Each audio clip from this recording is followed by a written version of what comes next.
Chaque jour que Dieu fait dans nos plats, nous avons forcément un morceau de poisson. Peu importe la forme sous laquelle nous le prenons, le poisson reste et demeure un ingrédient important dans l'alimentation des humains. Sauf que les rivières dans lesquelles nous allons chercher les poissons courent des risques aujourd'hui. Ces rivières sont de plus en plus polluées. On retrouve des matières qu'on ne devrait pas retrouver dans ces rivières.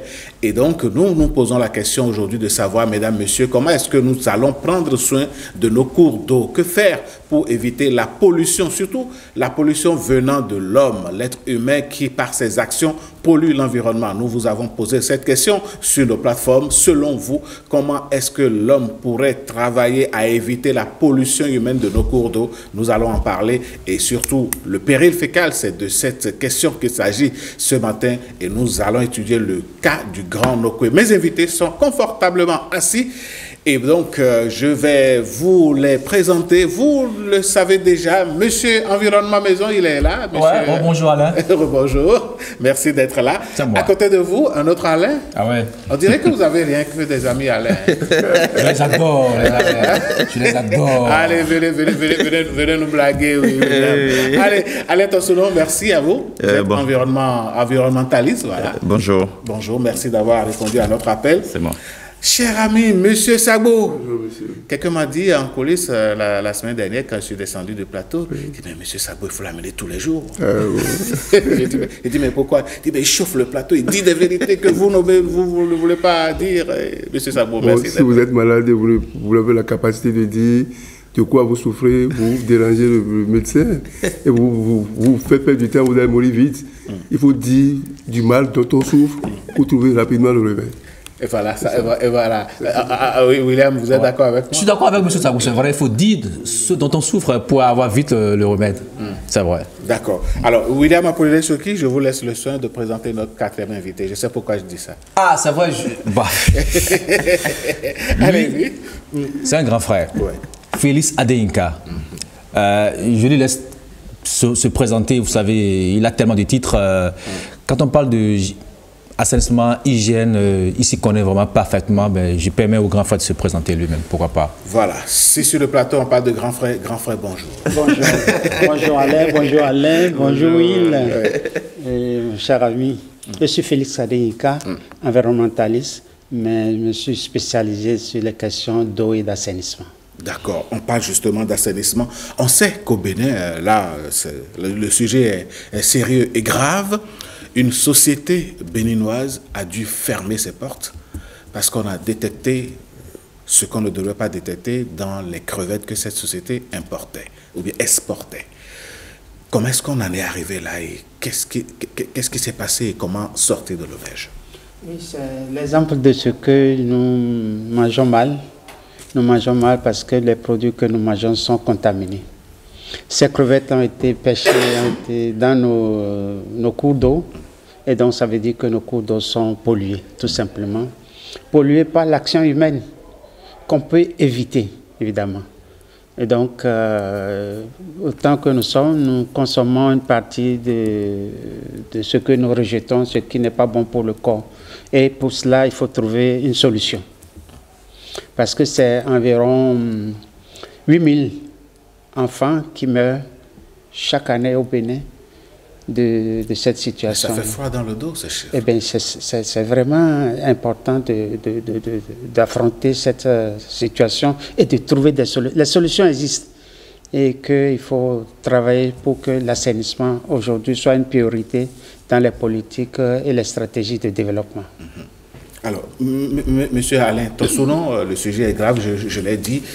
Quand on sait qu'on aurait pu faire des crevettes béninoises un label et que ça a eu du plomb dans l'aile de cette façon-là, comment est-ce qu'on va arriver maintenant à régler le problème? C'est une grosse question. Je pense que comment on va y arriver, je pense qu'il n'y a pas que les crevettes, hein. Il y a aussi les légumes. Il y a plusieurs études qui ont montré que les légumes que nous consommons, aujourd'hui, lorsqu'on fait des prélèvements, il y a des résidus de matière fécale. Donc ça veut dire que ce n'est pas que le poisson, ce n'est pas que les crevettes, mais aussi au niveau des légumes, on retrouve les résidus de matière fécale. Donc ça veut dire que le problème, il est il est grave, comme vous l'avez dit. Donc, je pense que comment on le fait, c'est parce que pendant longtemps, on a négligé. On a négligé tout ce qui est lié à l'hygiène et à l'assainissement de base. Nous, on n'a jamais cessé de le dire, parce que tous les jours, on mange. Et si tous les jours, on mange, tous les jours aussi, on rejette tout ce qui est excrément, tout ce qui est excréta. Alors, comment on le rejette? Où est-ce qu'on stocke ça? Comment on transporte? Et où est-ce qu'on va déverser ça en toute sécurité? Donc, vous voyez, pour une grande ville de Cotonou, il a fallu, pendant longtemps, on avait juste une station donc, de traitement des boues de vidange qui était d'un privé. Et à un moment donné, cette station donc, ne marchait même plus. Donc, finalement, les quelques rares habitations qui ont des toilettes qui sont aux normes, vous avez donc les camions donc, qui venaient donc, vider et qui allait voilà, au niveau de cette station-là. Donc il faut saluer l'avènement, donc c'est avec l'avènement donc du président Talon que nous avons pu avoir au niveau donc du Grand Nokoué donc 2 stations de traitement, l'une à Calavi et l'autre à Semepoji, qui permettent aujourd'hui d'accueillir tout ce qui est donc comme eaux usées et qui effectivement on peut aujourd'hui dire qu'on peut transporter,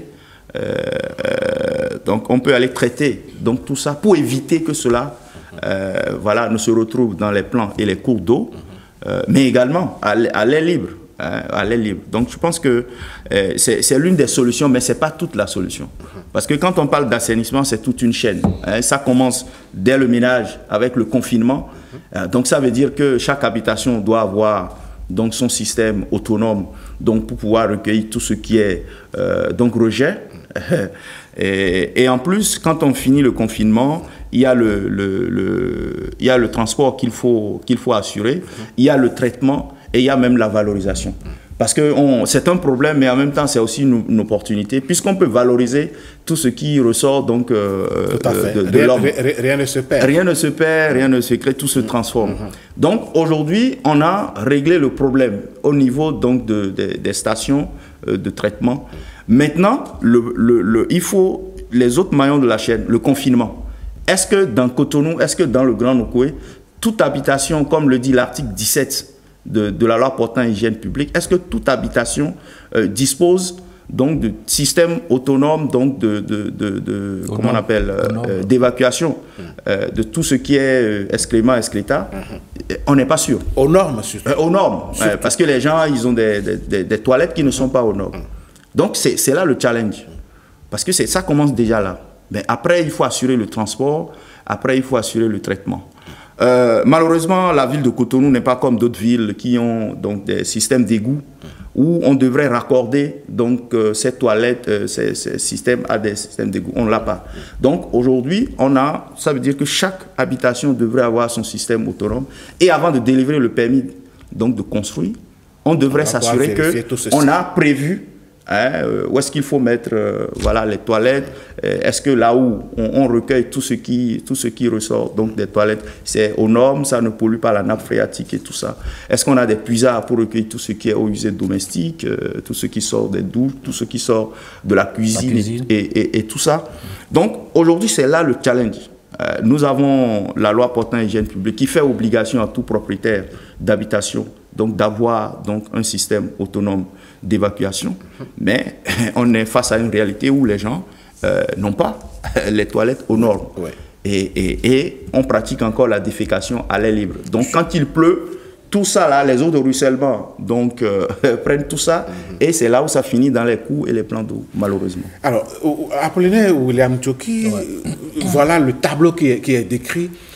Comment est-ce que l'on peut agir avec les populations pour qu'elles comprennent le danger qu'elles courent elles-mêmes en déversant à l'air libre ou bien dans des endroits qui ne sont pas appropriés les excréta? Alors, tout à l'heure, M. Adenika a donné des statistiques. Vous l'avez dit qu'il fait froid au dos.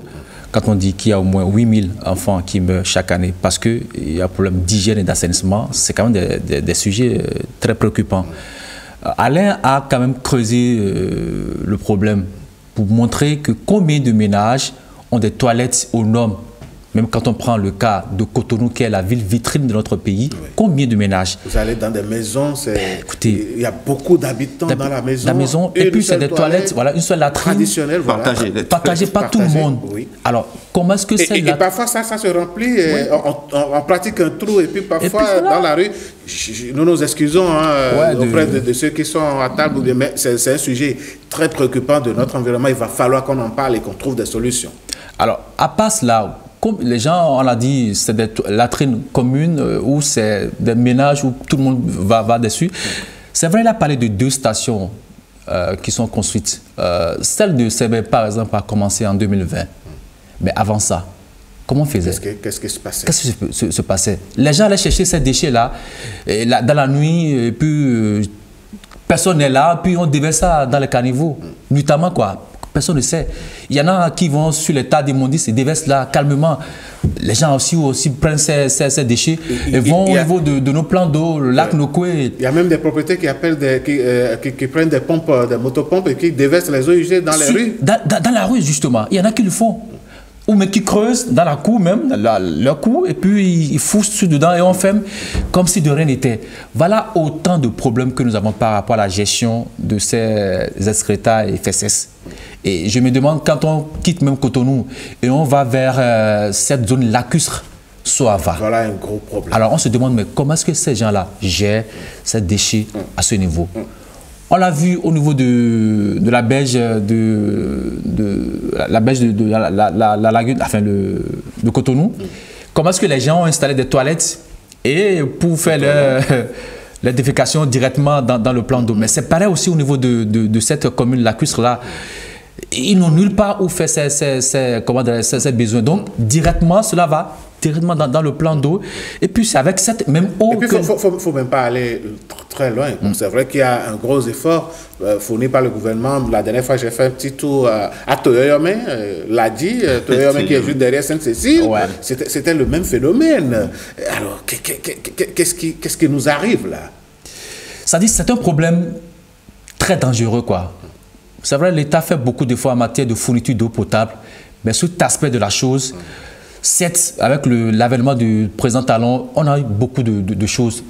Les 2 stations, c'est déjà beaucoup. C'est un gros pas. Mais j'aurais voulu qu'on fasse encore plus, surtout pour ces zones lacustres, qui n'ont pas encore vraiment un moyen de gestion de ces déchets. À ce niveau-là, qu'est-ce qu'on fait? C'est des populations qui tombent malades presque tous les jours par rapport à ce liquide qu'ils utilisent. Parce que c'est dans cette même liquide qu'on déverse ces déchets et cette même liquide encore qui est utilisée par ces populations. Alors comment on fait? Et c'est dans ces plans d'eau que vivent les poissons. Les poissons. Et nous allons chercher. Que vous adorez, toi. Les poissons braisés. Le matin, nous allons déverser ces déchets. Alors ces mêmes déchets nous reviennent encore dans nos plats que nous consommons allègrement. Donc, c'est des questions sur lesquelles il faut vraiment réfléchir, trouver vite des solutions, sinon ça va continuer à perdre nos petites populations pour rien. Monsieur Sabo, voilà le décor qui est planté. Les populations ont des habitudes. On va les sensibiliser à corriger ces habitudes pour le bien-être de tous. Comment on va s'y prendre? Est-ce qu'on les sensibilise vraiment? Vous avez entendu que le ministre est déjà parti quelque part. Parce que ici, le ministre est considéré comme Dieu. Il ne sort pas, c'est lui. Alors qu'avant, vous allez aux Pays-Bas, le ministre prend sa bicyclette. Le ministre, là, il prend bicyclette, il roule à vélo. Il est un homme populaire. Ici, le ministre est un Dieu. On ne le voit presque pas. Santé, cadre de vie. Oh, il faut quoi? Décentralisation. C'est leur travail, ça. Mais vous allez à Grand Popo. Ils ont parlé de tout ça. On appelle cette station, d'accord. Mais allez à Grand Popo. Je ne donne que ça. Allez à Grand Popo, dormez là-bas et vous avez envie de marcher sur la plage à 6 h du matin. Tout le monde prend son paille là et va à la plage. Et défèque. On parle, ça dit que on parle de plage qui est un domaine de l'État. On parle du tourisme en même temps. Quel touriste va continuer à voir ça et continuer à arriver ici? Grand Popo, c'est loin, même sur les plages de Cotonou. Donc ici, je parle des plages. On aperçoit des gens faire ces pratiques. C'est ça, vous avez dit qu'on a créé des sociétés à Cotonou, tout ça. Là. Qui fait le suivi? Station de traitement. Station, qui fait le suivi? C'est ça aussi. Les gens font ce qui... D'abord, il y a ce thème ici de fourniture d'eau Bénin. Tu ne peux pas lui dire que ton eau est de mauvaise qualité. Non. On te traduit au tribunal. Pourquoi? Parce que tu n'as pas les moyens pour aller voir les aspects physico-chimiques de son eau. Mais et elle est convaincue de ça. Monsieur Sabo, elle nous fournit n'importe quoi. Je ne vous arrête pas, mais on voit de plus en plus sur les réseaux sociaux des habitants qui ouvrent leur robinet et on voit de l'eau sale sortir des robinets. On a vu ça. La SONEM ne peut pas contester ça. Il faut qu'on si soit tu dis clair. ça, on te dit procès, que tu vas fournir les preuves, que tu ne portes pas de laboratoire. On consulte la naïveté des populations. On n'a pas payé la SONEM, l'eau de la SONEM pour ça. C'est pour nous garantir la vie et l'hygiène. Mais si cette société fait ça déjà, les 2 stations dont vous avez parlé là, ben, il faut avoir la conscience des gens qui gèrent cette société. Il n'y a aucun dispositif de suivi, c'est-à-dire que parallèle, qui peut aller voir les installations et dire oui, on garantit qu'il faut un bon travail. Ils ne sont là pour la plupart que leur salaire. Moi, je dis ce que je pense. Et c'est ce que je vis ça. C'est ce qu'on vit au niveau des fonctionnaires de l'État. Le chien aboie, la caravane passe. Chaque mois, nous, on prend notre salaire. Le reste là, c'est tant pis.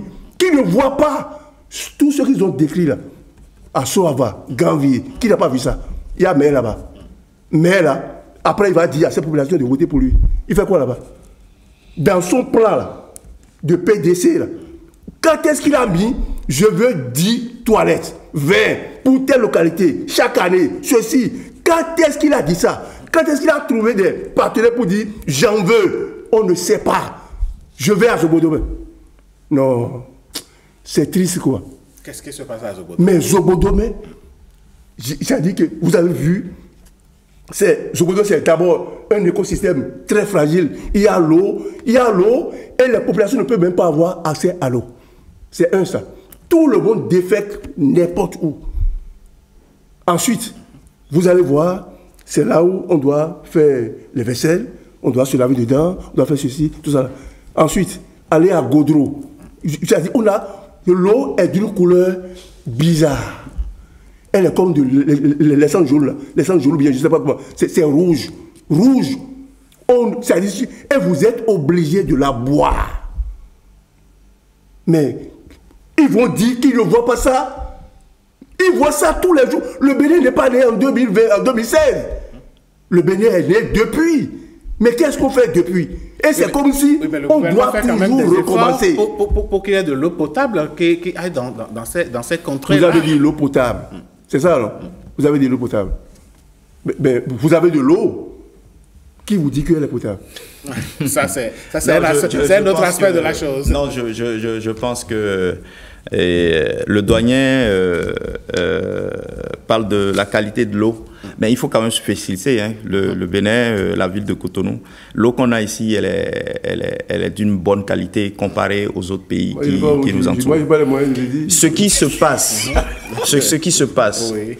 L'eau de la SONEB... Non, attendez, non, je viens, un instant. C'est qu'il y a des étrangers ici. Si je parle, il y a des étrangers ici qui ne sont même pas qui ne viennent pas des pays européens. Oui. Vous leur donnez l'eau de la SONEB, ils refusent de boire. Oui, ils disent, je ne prends que l'eau minérale. J'ai investi dans ça pour ne pas tomber malade. Oui. C'est ce qu'ils te disent. Le spécialiste de l'eau en parle. Il faut quand même le dire. Oui. L'eau de la SONEB, la qualité de l'eau, elle est toujours, il faut dire qu'il y a un suivi. On a aujourd'hui un laboratoire, la NCQ, qui s'occupe et qui est détaché. La SONEB a son propre laboratoire, mais il y a le laboratoire donc, de référence qui fait les prélèvements sur l'eau de la SONEB pour s'assurer que cette eau est de qualité et répond aux normes de l'OMS. Ce sont les normes de l'OMS. On regarde par rapport aux normes de l'OMS si l'eau est de bonne qualité ou pas. Oui. Ce qui arrive, c'est quoi? Il faut d'abord s'assurer que cette eau-là, elle vient de la SONEB. Ou bien elle vient d'une adduction d'eau villageoise qui est réalisée par aujourd'hui l'agence, la NPMR. Mais ce qui se passe, c'est quoi? Vous pouvez avoir, lorsqu'on fait des travaux comme on en fait aujourd'hui, d'accord? Vous voyez qu'on déplace le réseau, les canalisations. Là. Il peut arriver qu'après, quand on reconnecte, après les travaux, vous allez avoir au niveau de votre robinet de l'eau qui est insalubre. Il faut laisser passer cette eau avant de... Mais c'est de ça que M. Savo parlait. Pourquoi est-ce que déjà... C'est des cas qui Attendez, M. Tossono. Pourquoi déjà à cette étape-là, la société, la SONEB en l'occurrence, ne communique pas pour rassurer les populations, mais pour leur indiquer ce qu'il faut faire? Oui, c'est là où j'en venais. Donc, sûrement que la communication n'est pas suffisamment faite pour sensibiliser les populations, pour dire, lorsqu'on est face à ce cas-là, voilà le comportement qu'il faut avoir. Je ne défends pas la société, je ne suis pas là pour... Mais je dis, c'est des cas qui arrivent. Même chez moi, ça arrive. À cause des travaux par-ci, par-là, il peut arriver que l'eau, quand tu... Maintenant aussi, par rapport aux touristes et autres, vous avez des hôtels qui n'utilisent pas l'eau de la SONEB, qui font leur propre forage. Et donc, quand les gens arrivent et sont dans ces hôtels-là, lorsqu'ils boivent de l'eau, une fois ils sont malades, ils font de la diarrhée ou ils ont des problèmes. Mais qui contrôle cette eau-là? C'est le contrôle. Il y a un contrôle qui devrait être fait pour qu'on s'assure que l'eau qui est servie dans les hôtels et autres est aussi de bonne qualité. Est-ce que vous voyez? Donc, et ça, c'est de la responsabilité de veiller à ce que l'eau qui est servie au niveau des hôtels et puis un peu partout, elle est de bonne qualité. Même l'eau des sociétés, l'eau minérale et autres là, mais tout ça doit être suivi pour qu'on s'assure que l'eau que l'on consomme... Parce que vous pouvez refuser de consommer l'eau de la SONEB, opter pour de l'eau minérale et tomber malade. Justement, donc il faut souhaiter que le suivi, le contrôle de qualité qui doit être fait, et nous avons un laboratoire qui s'occupe donc de ça. Maintenant, est-ce que c'est bien fait? C'est là où il faut effectivement donc se poser des questions. Monsieur Adeyika, on parle beaucoup de l'eau ce matin, mais ce qui nous rassemble... Non, j'aurais voulu qu'on parle du sujet sur ce qui nous rassemble, c'est très dangereux. Mais les deux sont liés. Mais je sais qu'au côté eau, des efforts sont fournis. Absolument. Alors, côté assainissement, hygiène, c'est là le... C'est la question que j'allais poser à...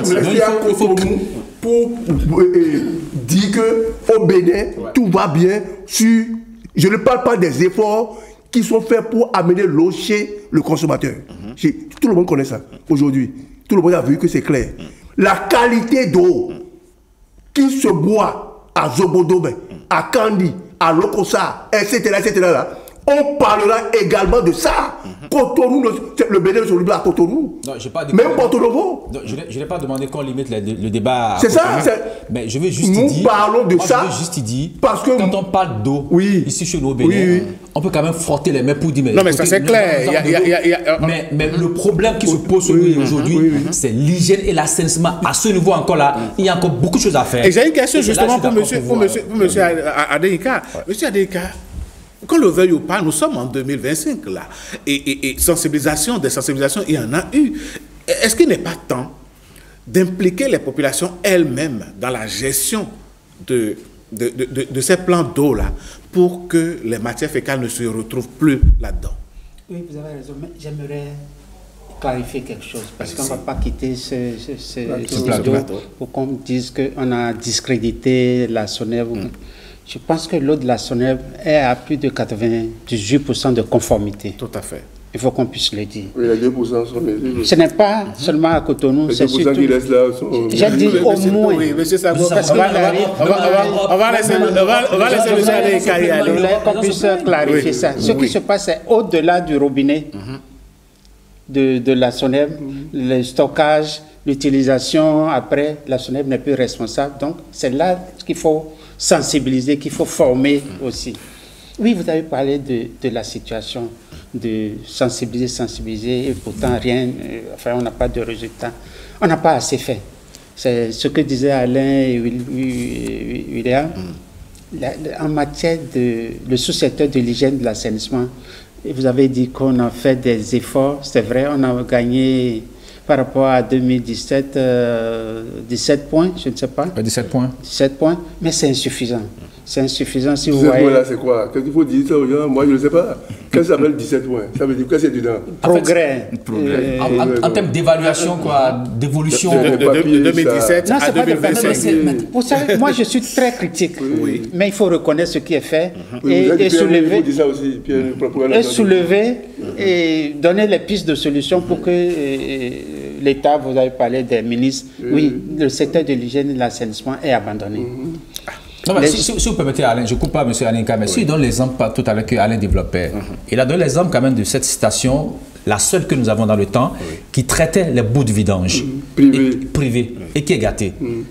Prenons cette période-là, je crois que c'est avant les années 2016, et qu'aujourd'hui nous avons 2 stations au niveau du Grand Nokoué et qu'il y a encore une autre station qui est en train de construire, je crois que c'est à Parakou, mais c'est des efforts qui ont été faits. On n'a pas refusé ça, mon cher. C'est là que je montre les 17 points qu'on a gagnés. On n'est pas ici pour voir ce qui est fait. On parle de ce qui est, on dit péril fécal, c'est mauvais. C'est de ça qu'on parle. Péril fécal égale mort. Qu'est-ce qu'il faut faire? Oui. C'est de ça qu'on parle. On ne parle pas de ce qui est fait, ce qui est bien. On ne parle plus de ça. Ce qui est bien fait est bien fait. Et c'est notre droit qu'on nous le fasse. Non, on félicite. C'est notre droit ça, qu'on le fasse. On est d'accord qu'il y a des efforts qui sont faits. Alors, M. Adeyika, prenons, nous sommes dans le Grand Nokoué. Prenons le fleuve Nokoué. On voit un peu tout son cheminement et tout le reste. Le lac Nokoué, voilà, merci pour la précision. Les populations sont autour. Il y a des populations qui vivent sur l'eau. Il y a tout un écosystème autour. Les humains qui sont là.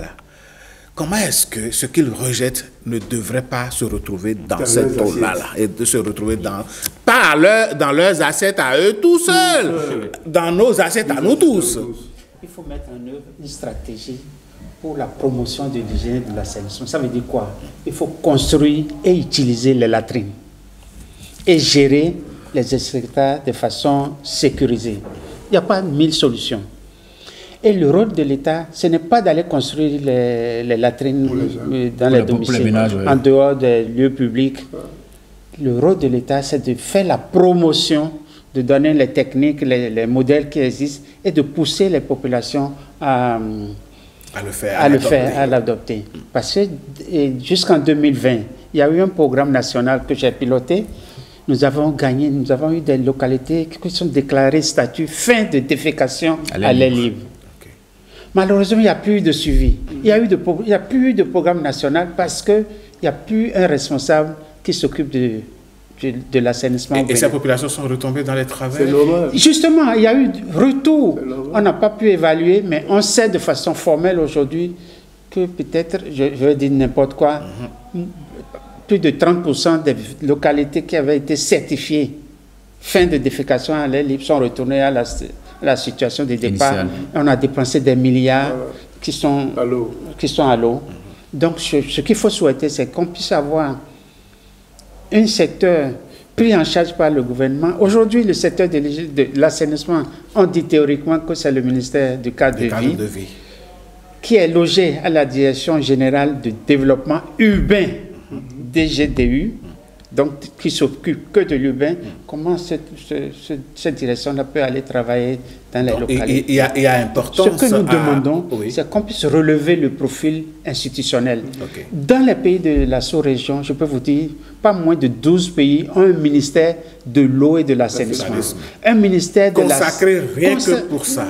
Même, parce qu'il y a la dénomination, le nom dans la dénomination, il y a les ressources, il y a le personnel pour faire le travail. Aujourd'hui, on ne dépense plus pour la latrinisation, on dépense pour faire le suivi, pour pousser les populations à construire et à utiliser les latrines. Mais le Bénin n'est pas encore à cette étape-là. Non, mais on avait commencé et ça s'est arrêté. Enfant, on dit qu'est-ce qui est mort dedans. C'est ça qu'on n'arrive pas à comprendre. En réalité, je veux dire n'importe quoi, ceux qui nous disent n'ont pas compris l'importance. Vous voyez, on en parle, ce n'est pas la première fois que nous parlons de cette affaire de l'hygiène, de l'assainissement. Tant qu'il n'y aura pas d'épidémie, tant qu'on ne va pas commencer par mourir de ça, et on meurt de ça. Mais le choléra, chaque année, nous avons ça, justement. Oui, vous voyez, il faut qu'on puisse avoir des latrines, qu'on puisse avoir des dispositifs de lavage des mains, parce qu'on parle du péril fécal, c'est la transmission à travers la main, c'est les mains sales. Aujourd'hui, c'est inadmissible que, vous voyez comment Cotonou est beau, je reviens à Cotonou si vous permettez, c'est beau, mais qu'on puisse encore être malade de la saleté. Donc c'est comme si on porte des habits propres, mais en nous-mêmes, on n'est pas propre. Il faut qu'on puisse corriger. Et ça, c'est l'appel que je voulais lancer aujourd'hui. Moi, je pense que aussi en la matière, il y a eu des expériences qui ont fait école. Parce que la problématique au niveau urbain et au niveau rural n'est pas la même. Et ce n'est pas la même approche qu'on utilise. Alors, on a refusé de faire la latrinisation, c'est-à-dire qu'on ne demande pas, comme le grand frère l'a dit, que l'État ait construit des latrines familiales. Mais on pousse les populations à eux-mêmes prendre conscience de l'importance d'avoir des latrines à la maison. Mais souvent, les études ont montré que les gens refusent d'avoir même des toilettes parce que les modèles ne leur convenaient pas, c'est-à-dire en termes de technologie. Ouais.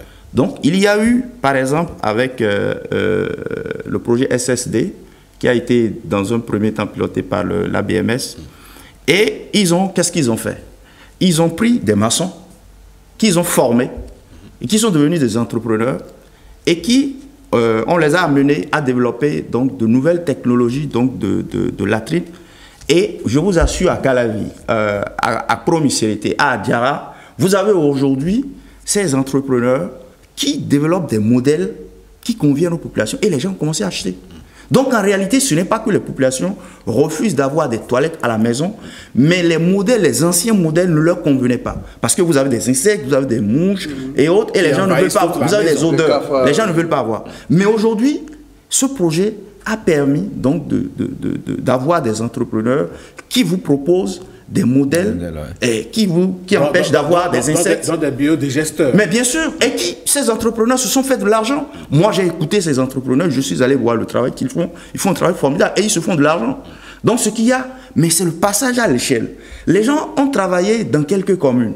Et je pense que le ministère, en principe en charge, c'est pour ça qu'on parle de portage politique, devrait se dire, comment on fait pour que l'approche qui est développée, parce que c'est l'approche du marketing de l'assainissement, comment on fait pour que dans toutes les communes, dans toutes les villes maintenant, qu'on puisse déployer ça et que cette expérience soit dupliquée ailleurs. Mais c'est ça qui manque. C'est ça qui manque. Et aujourd'hui, on a des stations, mais les stations ne peuvent pas fonctionner si on n'a pas des matières fécales qui sont même de bonne qualité. Oui, parce que c'est ça aussi le problème. Oui. Parce que si vous avez des toilettes à la maison qu'on ne peut pas vidanger, les gens ont des toilettes qu'on ne peut jamais vidanger. Parce qu'en réalité, ces toilettes ne répondent pas aux normes. Il n'y a même pas de trou où on va mettre le tuyau pour aller aspirer tout ce qui est comme matière fécale. Donc, c'est ça le problème. Donc, il y a ce problème-là, mais il y a également le problème du contrôle. Aujourd'hui, qu'est-ce qu'est devenu notre police sanitaire? Qu'est-ce qu'est devenu notre police environnementale? Quand on votait la loi portant hygiène publique, on a opté pour la fusion de la police sanitaire et de la police environnementale. Depuis 2022 qu'on a eu cette loi-là, les décrets sont sortis en fin d'année, mais on n'a pas, parce qu'aujourd'hui, quand vous êtes locataire et que le propriétaire ne veut pas vidanger, est-ce qu'aujourd'hui, vous pouvez appeler la police sanitaire pour vous plaindre? Ils ne sont pas nombreux. Aujourd'hui, ils ne sont plus nombreux. Or, on a besoin de la police aussi, parce qu'il faut un gendarme derrière. Parce qu'il y en a qui le font, mais les propriétaires prennent l'argent chez les locataires, mais ils ne vidangent pas leur fosse. Systématiquement, les propriétaires greffent les frais de vidange. Mais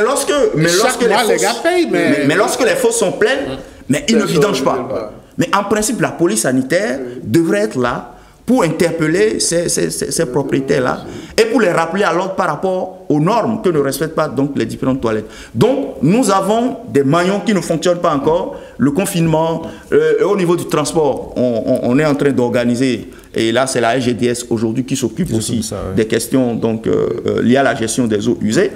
Donc, il faut... Mais c'est sur toute l'étendue du territoire maintenant. Mais ils ont commencé par le milieu urbain. D'accord. On va écouter les téléspectateurs, les internautes en l'occurrence, qui ont donné leur avis sur la question. William Apollinaire Choqué, vous allez nous faire l'amabilité de céder votre siège à... Je reviens après, mais je peux partir. Je reviens après. Pourquoi il est pressé de partir? Je ne sais pas. Sacré William. Allez, Maurice Tantan, mon cher Maurice, bienvenue, bonjour. Bonjour Alain, bonjour à tous et bonjour à toutes. Vous avez collecté pour nous les avis de nos amis chers internautes qui se sont prononcés sur la question. Oui, les réactions des internautes sur la question du jour, à savoir comment faire pour empêcher la pollution de nos cours d'eau par les humains, ont été nombreux. Donc, parlant de ces réactions-là, les internautes ont suggéré plusieurs manières pour éviter cette pollution humaine des cours d'eau. Ils ont parlé de sensibilisation. Évidemment, la sensibilisation est revenue suffisamment. Ils ont parlé également de limiter l'utilisation des produits chimiques dans l'agriculture. Ils ont parlé du traitement des déchets de nos ménages avant le rejet et surtout interdit le rejet de ces déchets-là dans les cours d'eau. Ils ont parlé également de la répression, entre autres, comme solution à cette crise de nos cours d'eau. On va prendre leurs avis sur les réseaux sociaux. On est essentiellement sur Facebook ce mardi matin. Je commence avec Koumassa Maurice, qui nous écrit que la préservation de nos cours d'eau, de la pollution humaine, doit essentiellement être basée sur la sensibilisation quotidienne des populations des risques liés à la pollution des cours d'eau et de leurs conséquences. En effet, écrit-il, après une bonne période de sensibilisation, la répression des pollueurs pourrait être envisagée afin de décourager les contrevenants. Parfait Zinvoedo a également réagi à la question du jour. Donc, Parfait nous écrit: protéger nos cours d'eau de la pollution humaine implique plusieurs actions essentielles, à savoir limiter l'usage de produits chimiques, éviter de déverser des déchets dans les égouts, lagunes ou rivières, économiser l'eau, par exemple, sensibiliser la population aux bonnes pratiques, encourager les entreprises locales à adopter des mesures écologiques et enfin renforcer la législation contre la pollution en appliquant les sanctions qu'il faut aux contrevenants. Eric Huedenou nous dit il faut tout simplement une sensibilisation. Autre avis sur la question du jour, Roland Caliste Bokor nous dit qu'il faut réaliser une épuration des eaux avant leur rejet direct, réduire les risques de pollution accidentelle, utiliser intelligemment les produits phytosanitaires et engrais chimiques, interdire le déversement des déchets industriels, éduquer les populations à ne plus verser les déchets ménagers et déjections humaines et assigner certains de nos policiers à aller en guerre contre les pollueurs de nos cours d'eau. Asogba Frank Enoch écrit: il faut réduire les déchets, limiter donc l'utilisation du plastique et promouvoir le recyclage, éduquer la population à travers la sensibilisation sur les impacts de la pollution sur les écosystèmes, protéger les zones sensibles en créant des réserves naturelles et des zones tampons autour des cours d'eau, réglementer les industries en imposant des normes strictes pour le traitement des eaux usées. Ulrich Tolegbe nous dit: face à ce sujet, pour préserver nos cours d'eau de la pollution humaine, il est essentiel d'adopter des comportements responsables. La réduction des déchets, notamment plastiques et chimiques, permet d'éviter la contamination directe des rivières et des lacs. Le traitement efficace des eaux usées, domestiques et industrielles, est également crucial pour limiter les rejets toxiques. Et dans le secteur agricole, écrit-il, l'utilisation excessive de pesticides doit être remplacée par des alternatives écologiques pour éviter l'infiltration de substances nocives dans les eaux souterraines. Et Alain, si vous permettez, un dernier commentaire signé Boniface Adjafon. Boniface Adjafon dit: à mon avis, pour préserver nos cours d'eau de la pollution humaine, il faut entreprendre les mesures ci-après, sensibiliser la population sur l'importance de l'eau et encourager les pratiques écologiques, réduire les pollutions domestiques en évitant les rejets de déchets et en utilisant des produits biodégradables, améliorer la gestion des eaux usées et des déchets en renforçant les stations d'épuration et la collecte des ordures, appliquer des réglementations strictes et surveiller la qualité de l'eau, protéger les écosystèmes aquatiques en reboisant les berges et en préservant les zones humides et encourager l'agriculture durable en limitant les pesticides et en favorisant des méthodes respectueuses de l'environnement. On va s'en arrêter là aujourd'hui pour les commentaires de nos amis internautes sur la question du jour. Merci à vous, Maurice Tonton. On se retrouve demain pour une autre question. Absolument, on se retrouve demain pour, évidemment, une autre moisson. Allez, des commentaires. Effectivement, c'est la première fois qu'on se revoit. C'est ça. Bon, merci à vous. Allez, mon cher Maurice, l'homme qui était pressé de partir, il va revenir. Il va revenir. William Apollinaire-Tchoki, il va revenir pour un dernier tour de table. Monsieur Sakpo, oui. Il a dit que les populations comprennent. Généralement, on a dit des lois, mais elles sont convaincues que les lois qui sont les plus appliquées ici, c'est les lois de la politique politicienne. Élection, ceci, c'est rapide. Tout ce qui concerne leur vie, ce n'est pas fait. Donc c'est vous-même. Si tu prends de l'eau sale et que tu arroses la carotte, tu arroses les légumes et tu vends à ton compatriote, ça veut dire que tu lui vends de la maladie, la mort, contre de l'argent sale. Ça ne te profitera pas. Il faut le lui dire. Parce que si vous voyez comment ils arrosent, avec quelle eau on arrose les légumes ici, et les légumes sont directement transportés au marché. Et les gens consomment ça. Je ne sais pas si les gens ont l'habitude de cuire à la température normale. Encore que les nutritionnistes demandent de manger pratiquement cru. Voilà, vous voyez, non? Donc on ne sait pas tout ça là. Ensuite, il y a un projet ici. Le projet vient à peine de finir. C'est le REDIC qui a une approche One Health. One Health, c'est tout ce que vous fabriquez dans l'environnement et qui doit avoir des répercussions sur la santé humaine. Le projet a été logé à la présidente de la République, piloté par le ministère de la Santé. Est-ce que les deux ministères, cadre de vie, santé, n'ont pas trouvé un creuset, c'est-à-dire une opportunité pour mettre au centre l'hygiène et l'assainissement? C'est de ça que parle le projet. One Health, c'est-à-dire comment on peut concilier l'environnement, le cadre de vie à la santé pour vivre mieux. C'est ça. Mais c'est chez eux que c'est développé. C'est à nous de leur rappeler ça maintenant. On aura l'occasion de... On a vu des véhicules partout. On a vu des missions partout. On aura l'occasion de leur poser la question. Pourquoi on ne peut pas dire ça? C'est-à-dire, si on doit renouveler par exemple le REDIC, par exemple là, qu'on mette au centre, c'est pourquoi que je parle. Si on doit renouveler par exemple le REDIC, c'est la Banque mondiale qui a fait, qu'on mette au centre maintenant cet aspect d'assainissement. Monsieur Sakpo, pour que le périmètre fécal soit un peu réduit. Je vous promets qu'on reviendra sur ce plateau avec ce même thème. Peut-être on va demander aux deux ministres. On va demander aux deux ministres, à défaut de venir, de nous envoyer. Oui, on va en parler. Le temps nous tacle là. Monsieur Adenika, un dernier mot pour clôturer ce... Non, sérieusement que le gouvernement se penche sur cette question-là. On en parle, mais il y a des vies humaines qui sont en jeu.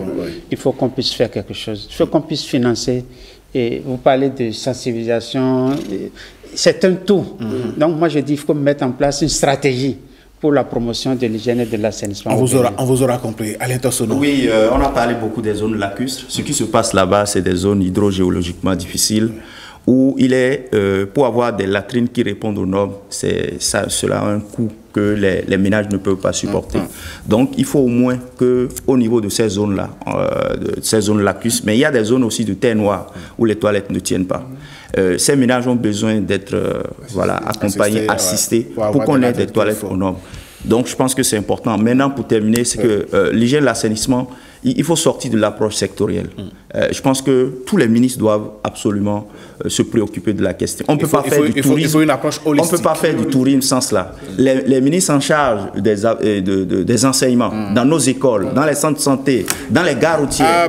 Alain Tossono, le sujet est tellement passionnant, intéressant, mais on n'a pris pas le temps. William Apollinaire-Tchoki. Non, c'est vrai qu'on a évoqué qu'un aspect de la situation quand on parle de péril fécal. Moi, ce que je demanderais, si l'État peut faire l'effort de créer une agence qui se charge de l'assainissement, de l'hygiène, on saura au moins, on sait à qui s'adresser. Aujourd'hui, quand on parle d'hygiène, d'assainissement, on ne sait pas à qui s'adresser, qui est réellement responsable. Allez, merci beaucoup, chers amis. Revenez-nous sur ce plateau. Peut-être le mardi prochain, on va creuser également un autre aspect. Mesdames, Messieurs, voici la transition qui amène Marcel Akhossi sur ce plateau. Ça va être la revue de presse.